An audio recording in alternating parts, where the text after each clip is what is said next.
नमस्कार मंडळी, श्री स्वामी समर्थ. कधी विचार केलाय का, ज्या व्यक्तीला आपण अर्धांगिनी किंवा प्राणप्रिय पती म्हणतो, ज्याच्यासोबत आपण अग्नीच्या 7 फेऱ्यांमध्ये जन्मोजन्मीचे भेटीचे वचन घेतो, जेव्हा ती व्यक्ती अचानक हे जग सोडून जाते, तेव्हा ते नातं संपतं का? गरुड पुराणात एक असं विधान लिहिलं आहे, जे ऐकल्यावर तुमच्या पायाखालची जमीन सरकेल.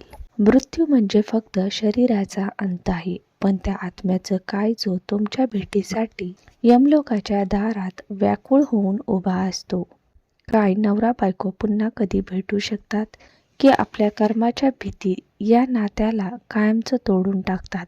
आजचा हा व्हिडिओ फक्त माहिती नाही, तर तुमच्या रडणाऱ्या मनाला मिळणारं एक उत्तर आहे. आज आपण विज्ञानाच्या पलीकडे जाऊन गरुड पुराणाच्या पानापानात लपलेले ते रहस्य उलगडणार आहोत, जे ऐकून कदाचित तुम्हाला आज शांत झोप लागेल किंवा तुमचं आयुष्य बदलून जाईल.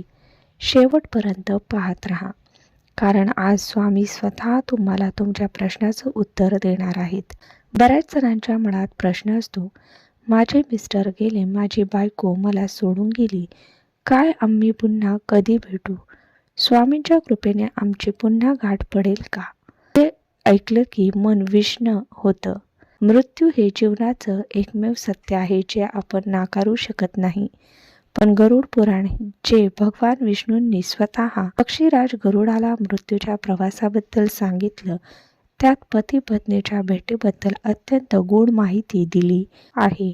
बहुतेक भक्त विचारतात की मेल्यावर माणूस कुठे जात? ते आपल्याला विसरून जातं का, की ते आपली वाट पाहत असतं? आजच्या या विशेष व्हिडिओमध्ये आपण गरुड पुराणातील त्याचा अभ्यास करणार आहोत, जिथे आत्म्याच्या प्रवासाचे वर्णन आहे. हा व्हिडिओ बनवताना माझंही मन भरून आलंय, कारण हे सत्य जितकं कठोर आहे, तितकंच ते भावनिकही आहे. जर तुम्हीही कुणा जवळच्या व्यक्तीला गमावलं असेल, तर हा व्हिडिओ तुमच्यासाठी स्वामींचा एक संकेत समजा. पुढे जाण्यापूर्वी मनापासून जय जय स्वामी समर्थ कमेंटमध्ये लिहा, कारण स्वामींच्या नामातच सर्व दुःखाचे निवारण आहे. गरुड पुराण सांगते की जेव्हा शरीरातून प्राण बाहेर पडतात, तेव्हा आत्मा लगेच यमलोकात जात नाही. तो आपल्या शरीराभोवती आणि घराभोवती फिरत असतो. पहिल्या काही तासात आत्म्याला हे समजतच नाही की तो मेला आहे. तो आपल्या पत्नीला रडताना पाहतो, तो तिला स्पर्श करण्याचा प्रयत्न करतो. अगं, मी इथेच आहे, रडू नकोस, असं सांगण्याचा प्रयत्न करतो, पण त्याचे शब्द कुणालाही ऐकू जात नाही. आपल्याला भूक आणि तहान लागलेली असते. गरुड पुराणानुसार हे 13 दिवस त्या आत्म्यासाठी अत्यंत क्लेशदायक असतात. जर पतीचा मृत्यू झाला असेल, तर तो आपल्या पत्नीच्या भोवती घुटमळतो, कारण तिचं दुःख त्याला बांधून ठेवतं. 13व्या दिवशी जेव्हा पिंडदान होतं, तेव्हाच त्याला पुढच्या प्रवासासाठी ऊर्जा मिळते. कल्पना करा, ज्या माणसाने आयुष्यभर आपलं रक्षण केलं, तो आपल्या अगदी जवळ असूनही आपण त्याला मिठी मारू शकत नाही. अंगावर शहारे येतात ना हे ऐकून? मृत्यू किती निष्ठुर असतो. तुम्हालाही असं वाटले का, की कोणीतरी घरात आहे पण दिसत नाही? या 13 दिवसात घरामध्ये गरुड पुराण किंवा विष्णू सहस्त्रनाम लावून ठेवावे. पती किंवा पत्नीच्या निधनानंतर खचून न जाता श्री स्वामी समर्थ मंत्राचा सतत जप करावा, जेणेकरून त्या आत्म्याला शांती मिळेल. 13 दिवसात केलेलं शुद्ध दान त्या आत्म्याला पुढच्या प्रवासात भोजन म्हणून मिळतं. आपण म्हणतो की लग्न हे 7 जन्माचं नातं आहे. गरुड पुराण याला ऋणानुबंध म्हणत. एखादी व्यक्ती आपल्या आयुष्यात पती किंवा पत्नी म्हणून का येते? कारण मागील जन्मातलं काही देणं घेणं बाकी असतं.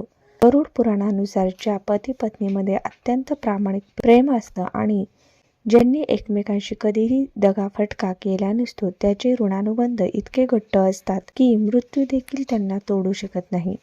जेव्हा असा आत्मा यमलोकाच्या वाटेवर असतो, तेव्हा त्याच्या मनात आपल्या जोडीदाराचे विचार चालू असतात. गरुड पुराण सांगतं की जर तुमचं पुण्य प्रबळ असेल, तर तुम्हाला यमलोकातून पुढे पितृलोकात जाता येतं, जिथे आपले पूर्वज तुमची वाट पाहत असतात. विचार करा, मृत्यूच्या त्या भयान वाटेवर सुद्धा त्या आत्म्याला फक्त आपल्या जोडीदाराची आठवण असते. आपल्या जोडीदाराशी कधीही खोटं बोलू नका. जर तुमच्या हातून काही चूक झाली असेल तर जिवंतपणीच माफी मागा.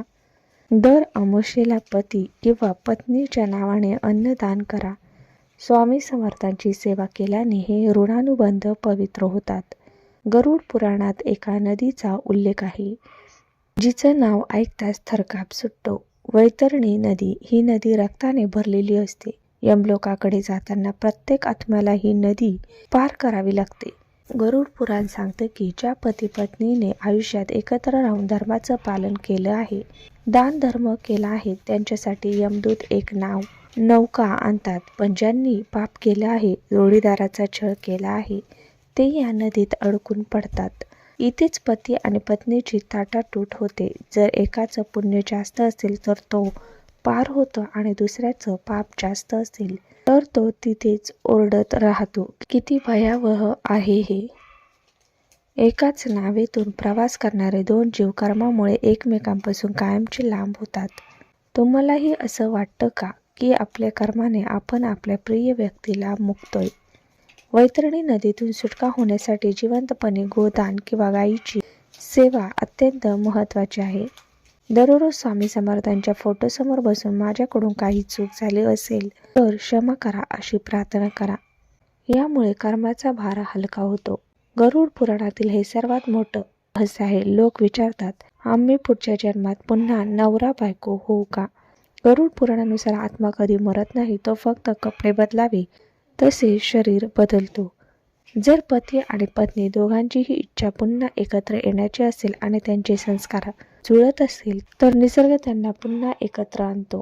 पण दरवेळी ते पती पत्नीच असतील असं नाही. कधी कधी ते पिता पुत्री, कधी भाऊ बहीण किंवा कधी जिवलग मित्र म्हणून जन्माला येतात. कारण प्रेमाचा उद्देश फक्त शरीर नसतं तर आत्म्याचं समाधान असतं. ज्यांना मोक्ष हवा असतो ते पुन्हा जन्माला येत नाहीत, ते थेट स्वामींच्या चरणी विलीन होतात. ऐकताना थोडं वाईट वाटतं ना, की नातं बदलू शकतं, पण विचार करा, त्या आत्म्याला फक्त तुमची सोबत हवी असते, मग ती कोणत्याही रूपात का असेना. हीच खरी भक्ती आहे. जर तुम्हाला पुन्हा तेच नातं हवं असेल तर संकल्प करून 21 दिवस स्वामी चरित्र सारामृताचे वाचन करा. तुमच्या मनातील शुद्ध इच्छा स्वामी नक्कीच पूर्ण करतात. अनेक भक्तांना अनुभव येतो की गेलेली व्यक्ती स्वप्नात येते. गरुड पुराण याला संकेत मानते. आत्मा जेव्हा पितृलोकात स्थिर होतो तेव्हा तो आपल्या प्रियजनांना संदेश देण्यासाठी स्वप्न हे माध्यम वापरतो. जर तुमचा जोडीदार स्वप्नात तुम्हाला काही खायला मागवत असेल किंवा रडताना दिसत असेल तर याचा अर्थ असा की ते अजूनही तृप्त झालेले नाहीत. जर ते शांतपणे हसताना किंवा आशीर्वाद देताना दिसले तर ते समजा की यमलोकाची त्यांची परीक्षा संपली आहे आणि ते सुखी आहेत. ही एक प्रकारची भेटीची खूण आहे. स्वप्नात जेव्हा आपण त्यांना पाहतो तेव्हा क्षणभर वाटतं की ते परत आलेत, पण जाग आल्यावर डोळ्यात पाणी असतं. तुम्हालाही असं स्वप्न पडले का? कमेंटमध्ये हो नक्की लिहा.